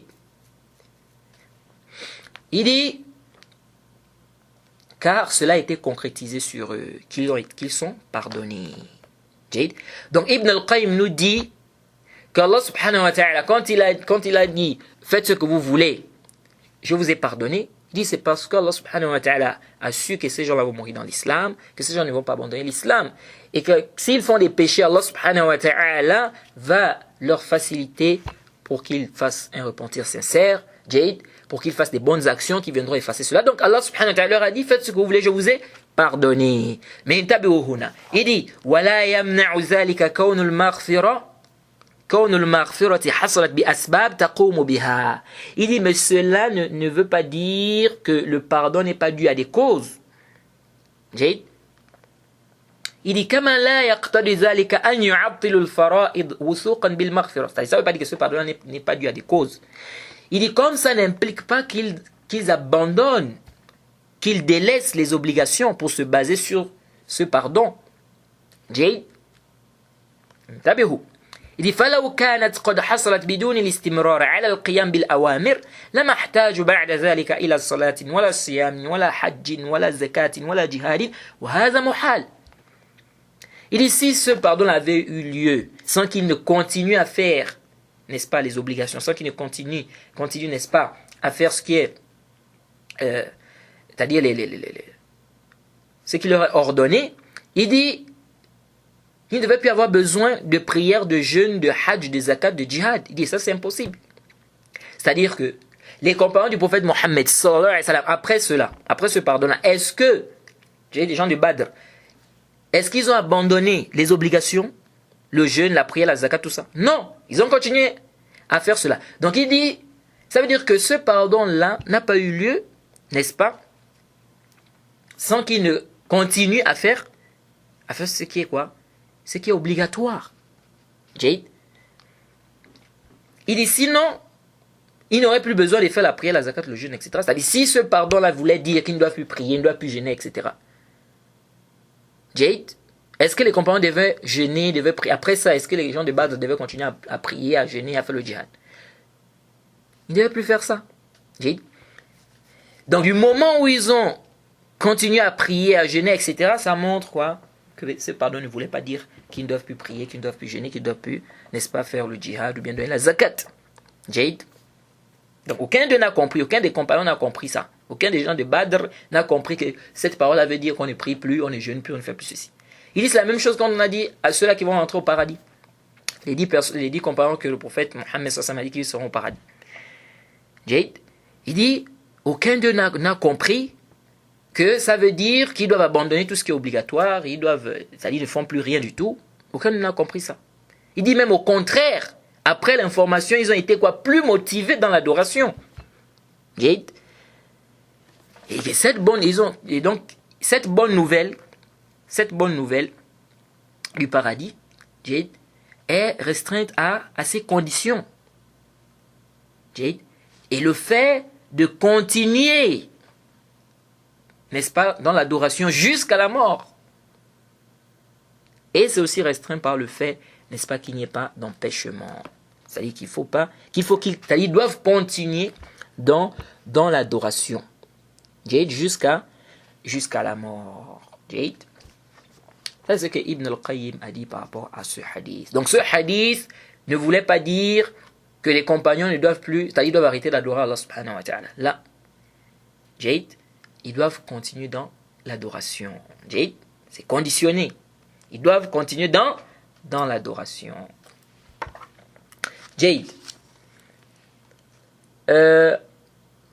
comme Ibn al-Qayyim a dit, Allah subhanahu wa ta'ala a dit, i'malu ma shi'tum qad ghafartu lakum, faites ce que vous voulez, je vous ai pardonné, car Allah subhanahu wa ta'ala a su qu'ils vont mourir dans l'islam, n'est-ce pas, qu'ils ne vont pas abandonner l'islam, que s'ils font des péchés, Allah subhanahu wa ta'ala va leur faciliter pour qu'ils demandent pardon, et pour qu'ils fassent des bonnes actions qui viendront effacer les mauvaises. Donc Allah subhanahu wa ta'ala a dit, donc faites ce que vous voulez, je vous ai pardonné. Alors c'est venu dans le Sahihayn également, dans Bukhari et Muslim, le hadith de Imran ibn Hussein, que le prophète Mohammed sallallahu alayhi wa sallam a dit, ce hadith, vous le connaissez, il a dit khayru ummati qarni thumma alladhina yalunahum thumma alladhina yalunahum qala Imran fala adri azakara ba'da qarnihi qarnina ou thalatha. Hadith est muttafaqun alayhi, rapporté par Bukhari Muslim. En fait, les meilleurs gens de ma communauté sont ceux de ma génération, puis ceux d'après, donc la génération d'après, puis ceux d'après, ceux de la génération d'après. Donc là, les meilleurs gens de ma communauté sont ceux de ma génération, puis ceux de la génération d'après, puis ceux de la génération d'après. Et Imran a dit, je ne sais pas, est-ce qu'après sa génération, il a cité 2 générations ou 3. Donc ça montre quoi? Ça montre encore la place des compagnons du prophète Mohammed sallallahu alayhi wa sallam. Et ça montre aussi la place de ceux qui sont venus après, donc les tabi'in, n'est-ce pas? Et les tabi'in. Et c'est venu également dans le Musannaf d'Ibn Abi Shayba.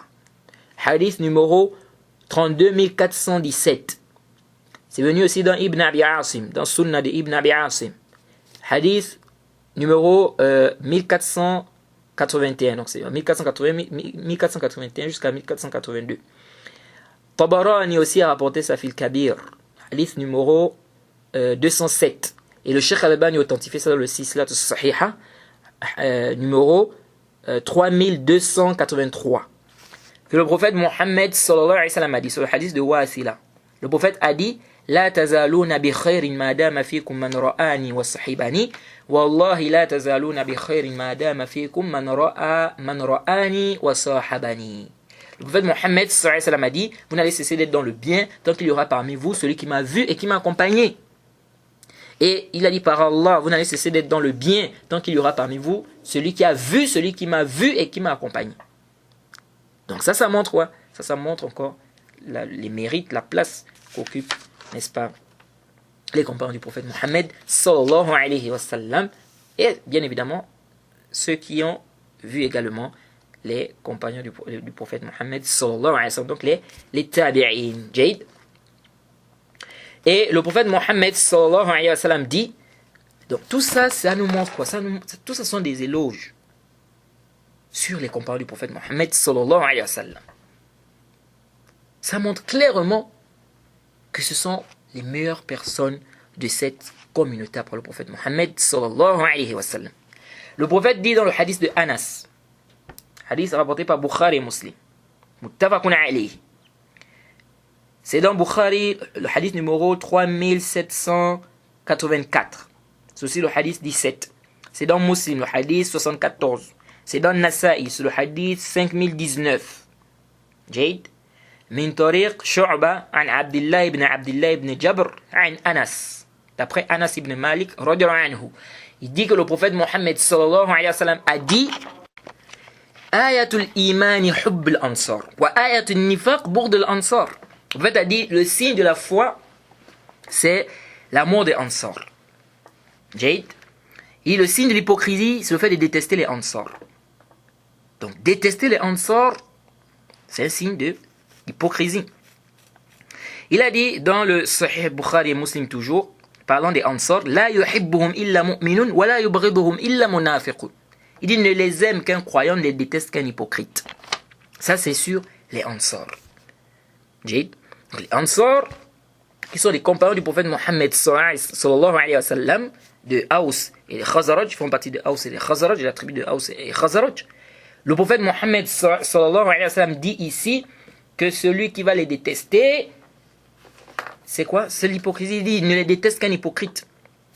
Certains savants même pris de ce hadith que celui qui va détester les gens du hadith, celui qui va détester les gens, les ansar du hadith, Jayd, il a le même jugement que ceux-là.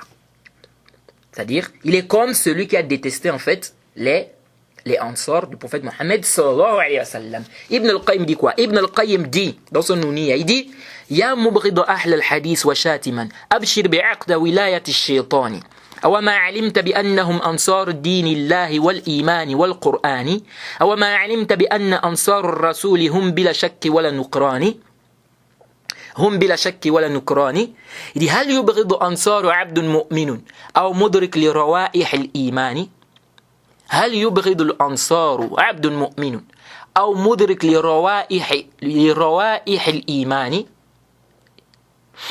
إذ شهد الرسول بذاك وهي شهادة من أصدق الثقلين بالبرهان. Donc Ibn al-Qayyim dit, toi qui détestes les gens du hadith, qui insultes les gens du hadith, Abshir, tu as fait un acte de wilaya avec le shaitan. Il ne sais-tu pas que ce sont les ansars du din d'Allah, du iman, du Coran? Ne sais-tu pas que ce sont les ansars du prophète? Jayd, il dit, هل يبغض الأنصار عبد مؤمن أو مدرك لروائح الإيمان. Est-ce que un serviteur croyant déteste les ansar? Donc celui qui a la foi, il va détester les ansar. Le prophète Mohammed sallallahu alayhi wa sallam a témoigné. Qu'est-ce qu'il a dit? Le prophète a dit que ne déteste les ansar que, comme on a vu le hadith, ne déteste les ansar qu'un munafiq. Et le Cheikh Fawzan dit ceci quand il a fait dans le Ta'liq Mukhtasar al-Qasida Nouniya, 1070, page 1070 à 1073. Il dit ceci, Wal Ansar fil asl hum al-Aws wal Khazraj. Les Ansar à la base c'est les gens de Aws et Khazraj. Il dit Summu bizalika li nusratihim li rasulillahi sallallahu alayhi wa sallam. On les a appelés comme ça à cause du soutien qu'ils ont apporté au prophète Mohammed sallallahu alayhi wa sallam, parce qu'ils ont soutenu le prophète Mohammed sallallahu alayhi wa sallam. Il dit fasara lahum fadl fi zalika ila yawm al-qiyamah. Donc ils ont eu ce mérite là jusqu'à yawm al-qiyamah. Haythu asna alayhim Allah, haythu asna alayhim ta'ala fi al-Qur'an faqal. Il dit Allah subhanahu wa ta'ala fait donc les éloges. Il a fait leurs éloges dans le Coran. Il a dit was-sabiquna al-awwaluna min al-muhajirin wal-ansar wal-lazina taba'ahum bi ihsan wa radiyallahu anhum wa radu anhu. Soit Tawbah, verset 100, on a déjà vu ce verset-là. Il dit وَقَدْ قَالَ صَلَى اللَّهُ عَلَيْهِ وَسَلَّمَ فِي الْأَنصَارِ. Cheikh Al-Fawzan dit, le prophète Mohammed sallallahu alayhi wa sallam a dit concernant les Ansar, لَا يُبْغِضُهُمْ إِلَّا مُنَافِقٌ, ne les déteste qu'un munafiq, qu'un hypocrite. Il dit ceci, intabihu, le Cheikh Al-Fawzan dit وَيُطْلَقُ الْأَنصَارَ عَلَى أَنصَارِ الْحَدِيثِ فهم أنصار رسول الله صلى الله عليه وسلم إلى يوم القيامة ومن يبغضهم انتبهوا ومن يبغضهم فهو كمن يبغض أنصار الرسول من الأوس والخزرج. Il dit on appelle aussi Ansar les Ansar du hadith. Donc les Ansar du hadith on les appelle aussi Ansar.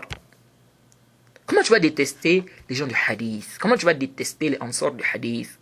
Il dit on les appelle aussi, les Ansar du hadith, les Ansar du hadith, on les appelle aussi Ansar. Il dit ce sont les Ansar du messager d'Allah jusqu'au jour du jugement dernier. Il dit celui qui va les détester, il est comme celui qui déteste les Ansar du prophète parmi les Aus et Khazraj. Et Allah subhanahu wa ta'ala nous a demandé d'être des Ansar. Allah subhanahu wa ta'ala dit quoi? Surat 100 verset 14. Il a dit Ya ayyuhallazina amanu kunu ansar Allah. Donc, comment tu peux détester les gens de la sunna? Donc le fait de détester les gens du hadith, les gens de la sunna, ça c'est un signe que tu n'es pas sur leur voie. Jade. Alors on va s'arrêter ici, on demande qu'Allah nous facilite, qu'Allah nous donne la compréhension de sa religion. Le cours prochain, on va revenir sur la définition du compagnon et on va refuter les ambiguïtés qu'avancent certaines personnes concernant cette définition. On s'arrête ici, on demande qu'Allah nous facilite. Wa subhanaka Allahumma bihamdik wa ashhadu an la ilaha illa anta astaghfiruka wa atubu ilayk.